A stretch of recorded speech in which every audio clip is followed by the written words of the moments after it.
another adventure. For today's video, i-explore po natin ang Pialitan Falls, ang sikat at bantog na dinarayo ng mga mahilig sa adventure na kumukonekta sa kalikasan.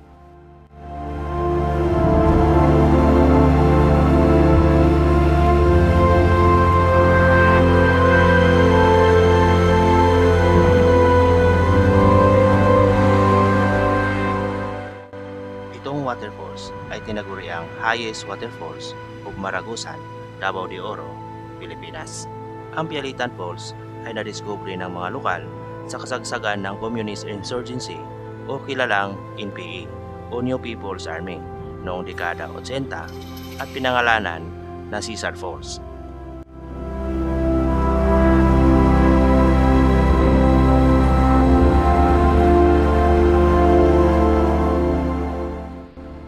Ang Cesar Falls ay alaala ni alias Cesar na isang notadong membro ng NPA kung saan wanted itong nabanggit sa mga sundalong PC o Philippine Constabulary na sa kasalukuyan ay Philippine National Police. Si alias Cesar ay sangkot sa mga kasong pang-aabuso kagaya ng sexual abuse, sexual assault ng mga kababaihan sa nasabing lugar. Ang dahilan sa trahedyang pagkamatay ni alias Cesar ay dito siya tumalon sa mismong waterfalls galing sa taas na bahagi ng Pangpang dahil hinahabol at huhulihin si Cesar ng mga sundalong PC.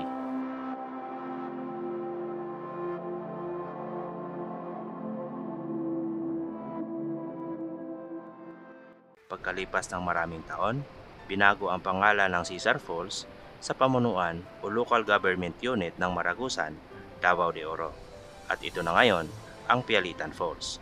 Ang terminong Pialitan ay galing sa pananalita ng mga tribong Mansaka na sila rin ang nakadiskubre sa nasabing talon. Ang ibig sabihin ng Pialitan ay mataas, pinakamataas o highest waterfalls ng Maragusan, Davao de Oro.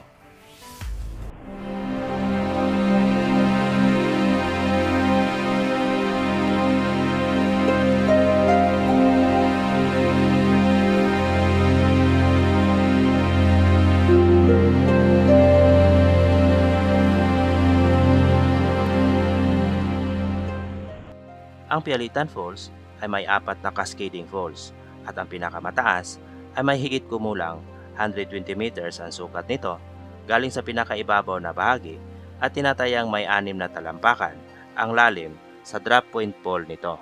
Sa mga gustong mag-adventure sa Pialitan Falls, pumunta lamang sa sentro ng Barangay Mapawa.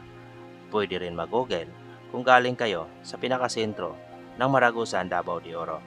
Pwede rin kayo magtanong ng mga lokal para hindi kayo malihis ng daan.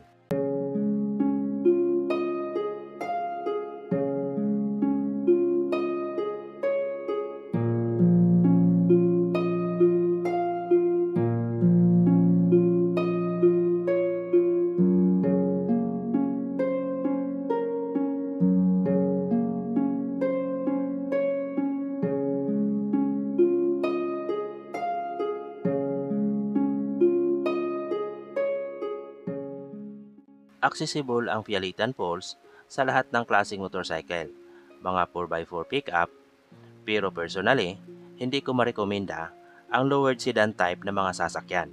Based on my personal experience, hindi ko ma-imagine kung paano hinubog ng panahon ang ganito kagandang kalikasan at paano nagawa ni alias Cesar na tumalon dito sa waterfalls.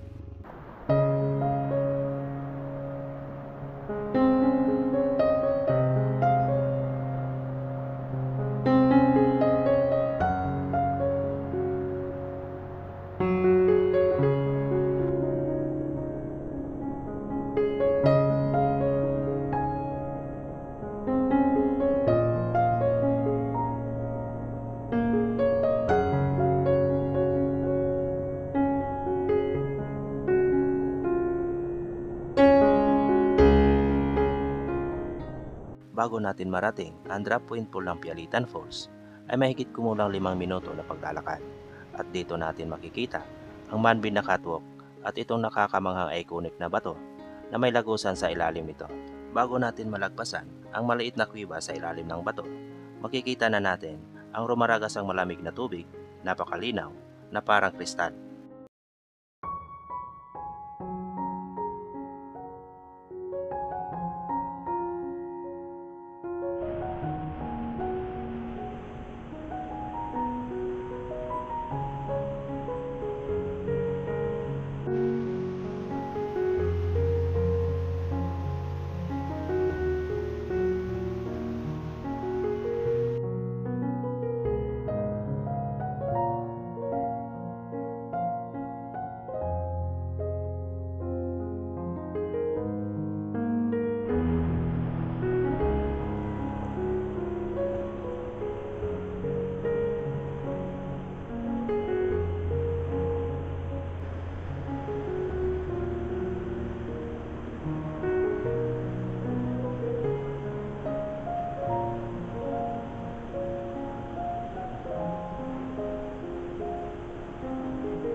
sadya na rin ginawa na bakal na hagdanan ng pamunuan ng Maragusan para sa mas ligtas at madaling marating ang mismong talon.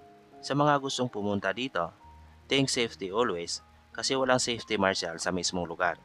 At sa mga may dalang pagkain, be responsible sa ating mga basura. Clean as you go para na din sa protection ng ating inang kalikasan. Maraming salamat po sa inyong panunood. Mega shoutout sa lahat. Patuloy po natin tunghayan ang napakaganda at nakakamanghang Pialitan Falls. At God bless po sa atin lahat.